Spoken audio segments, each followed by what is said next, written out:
Mais moi, je trouve que nous sommes fortement fragilisés. Fragilisés parce que, mais oui, c'est vrai, il y a eu la motion de censure contre le Premier ministre. Une chose est de faire tomber le Premier ministre et le gouvernement. Une autre est de remplacer le Premier ministre et le gouvernement. Ça va nous prendre un certain temps. 3 mois, 4 mois, 5 mois, 6 mois, on n'en sait rien. Nous avons passé 2 ans déjà. La dernière année, elle est électorale. Il reste donc 1 an et demi. On n'a pas de CENI. Il nous faudra aussi un certain temps pour mettre sur pied le bureau de la CENI. Ça veut dire qu'on va tout droit vers un dialogue, parce qu'on ne sera pas en mesure d'organiser les élections. Qui dit dialogue dit perte de pouvoir pour le président. C'est logique, c'est normal, parce que ça va être un pouvoir négocié. Et alors, on aura gagné quoi? Je ne pense pas.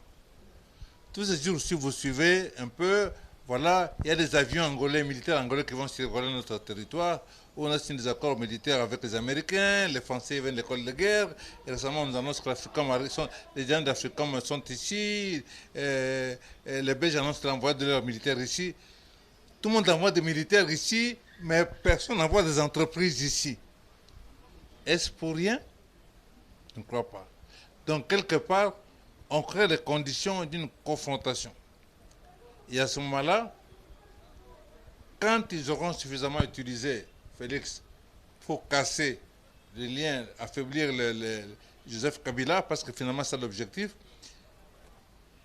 Félix doit savoir que lui-même, il va être aussi balayé parce que c'est logique, ce n'est pas leur homme, n'est-ce pas? Ce n'est pas leur homme. Donc je pense qu'on s'est fragilisé pour rien. Il était tellement important que nous puissions poser ne fût-ce que 2 ou 3 actes importants, 2 réformes importantes, comme on a eu la gratuité de l'enseignement, même si elle n'est pas réellement effective pour moi. 2 ou 3 actes de cette nature-là, on allait gagner la confiance de la population. En 2023, on pouvait se présenter et gagner les élections.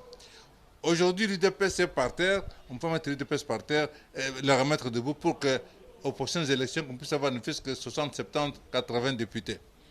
Alors, donc je pense que moi, que ce qui s'est passé, nous avons fragilisé la République, nous l'avons affaiblie, nous ne l'avons pas renforcée. Merci. C'est moi qui